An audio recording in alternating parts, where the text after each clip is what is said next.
আব্বা ও আব্বা দোয়া করো সবার জন্য। এই যে গোবর সারে এটা আমার তোলার শক্তি হলো না, গান করা সাইডখানি কাজ করতে করতে হাঁপায়ে গেছে। হাঁস মুরগি ফালা, লাল শাকের পাতা পাখি আসে বা পোকা এসে খায়। আসসালামু আলাইকুম সবাইকে। আব্বা একটু জোরে জোরে সালাম দাও তো আব্বা।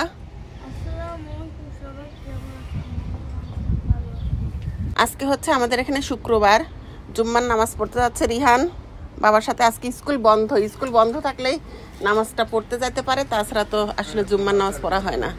চলো আব্বা ও আব্বা এদিকে তাকাও, দোয়া করো সবার জন্য।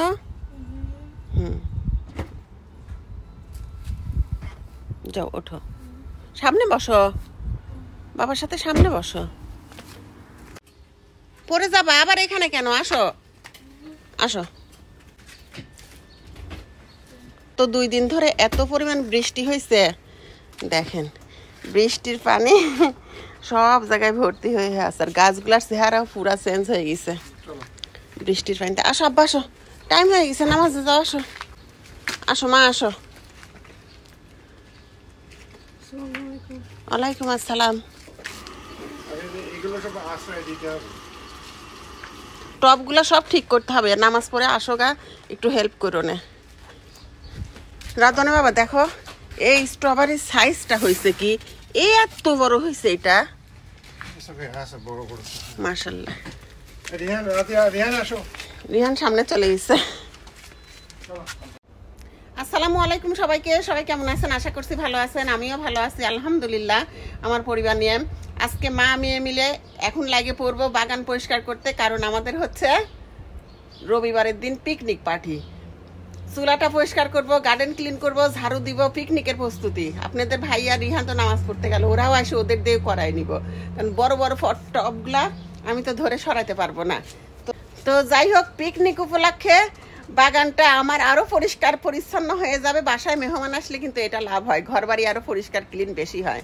তো যাই হোক, কতটুকু কি করতে পারি দেখি। আজকেও কিছু করব, কালকেও শনিবার আছে, কালকেও করব, রবিবারের দিন হচ্ছে পিকনিক পার্টি। গাছে দেখি স্ট্রবেরি পাইকে একদম ঝুমঝুম করতেছে, আগে তুলে খাই নেই তারপর কাজ করি। বিসমিল্লাহ। এই যে মিষ্টি, যাক আগে ঝাড়ু দিব, টপগুলা সব সুন্দর করে এখানে সাইজ করব, আর আগে ঝাড়ু দেই। বৃষ্টি হয়ে একদম এত কাদা, কাদার ধুলাবালি মাটি হয়েছে। এই দেখেন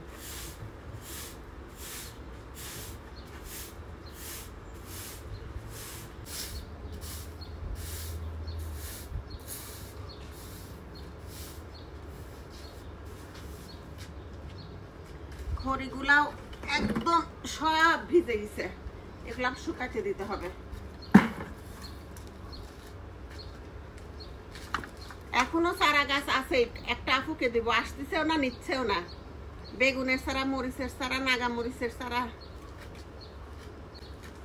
চুলার ভিতরের অবস্থা দেখেন, আসো দেখামু। খালি রান্না করে করে রাখছি, একদম কয়লাগুলা পরিষ্কার করা হয়নি, এগুলা সব পরিষ্কার করব এখন। এই যে গোবর সারে বস্তা ছিঁড়ে গেল, এই গোবর সারের মাটির সাথে আবার কিছু নতুন মাটি মিশায় প্রতিটা পটে দিয়ে দিব। আর মাটি একটু কম হয়েছে, এই যে গোবর সারের মাটির প্যাকেট, এটা আমি ইউজ করি।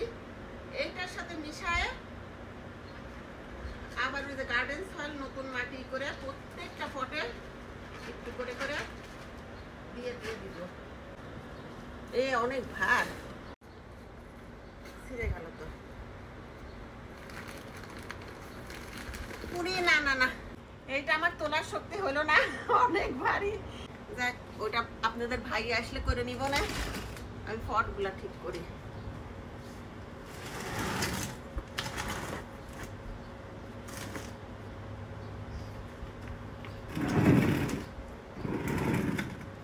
মরিচ গাছগুলা এইখানে দিব। মরিচ গাছ তো অনেক আছে, বেশিরভাগ মরিচ গাছ এখানে দিব। এটাও নে।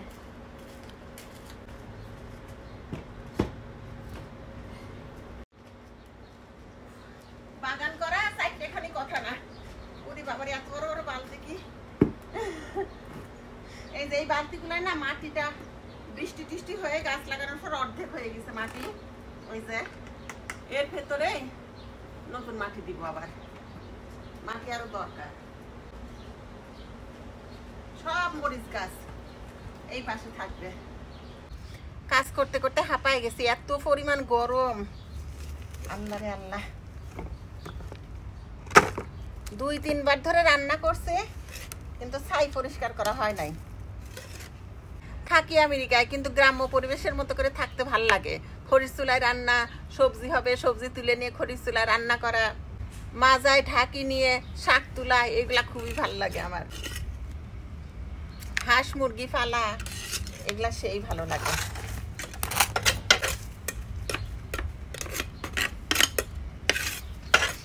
এবার ছাই দিয়ে দিলেই হয়ে যাবে না? মোটামুটি সবই কয়লা, ছাই তুলে ফেলছি।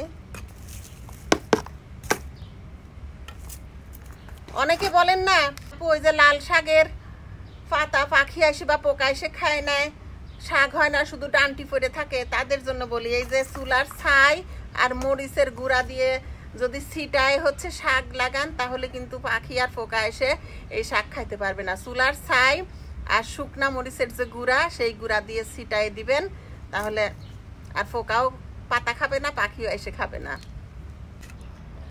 তো ফাইনালি আমার পিকনিকের জন্য সব প্রস্তুতি শেষ। খুব সুন্দর করে বাগানটা একদম গুছায় ফেলছি। আর আপুর ভিডিওগুলো যদি ভালো লাগে প্লিজ একটু ভিডিওগুলো শেয়ার করে দিয়েন। ফার্স্টটায় পুরাটাই মরিচ গাছ দিয়ে দিলাম।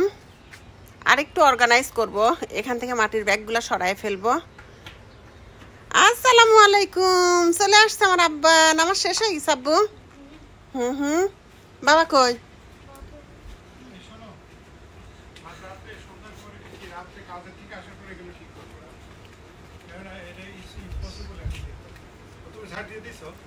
দিলাম।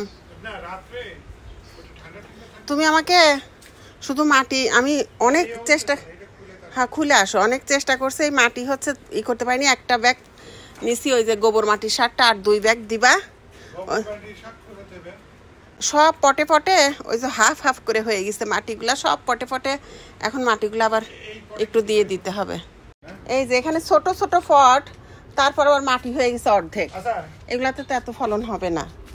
এই দেখো পেঁয়াজের বীজ থেকে লাগাইছিলাম, বীজ থেকে লাগালেই বেশি ভালো হয়। অনলাইন থেকে বীজ কিনছিলাম পেঁয়াজের, দিয়ে কয়েকটা ছিটাই দিছিলাম, কি সুন্দর হয়েছে। তুমি ওই যে ওইখানকে ফুলকিটা কাটিছো কেন? কোন ফুলকি? ওই যে পেঁয়াজ আরো আছে, ওগুলো রাখো, ওগুলো বীজ বানাও। হ্যাঁ আর অনলাইন, হ্যাঁ। তো পাঞ্জাবি খুলে আসো, যাও খুলে আসো, আমাকে একটু মাটির ব্যাগগুলো ই করে দাও। আব্বারে এত রোদে কি দৌড়াদৌড়ি করতে হয়? বিকালবেলা খেলো না, আসো আব্বু, আসো পাঞ্জাবি খোলো, চলো গোসল করো। আসো গোসল করবা, দিনের মধ্যে 2-3 বার করে গোসল করতেছে।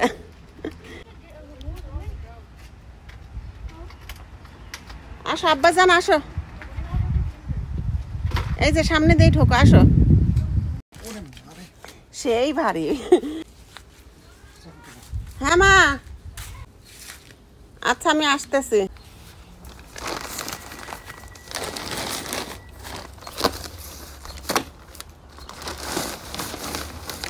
নিচে পড়লো কিন্তু গোবর সারের মাটি, এটা মিশাই দিতে হবে এখন।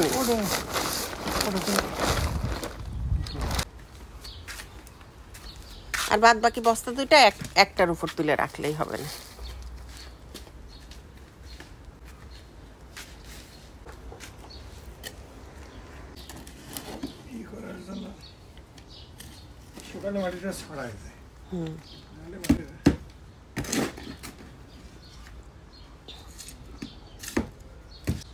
তো যাই হোক, সবাই ভালো থাকেন।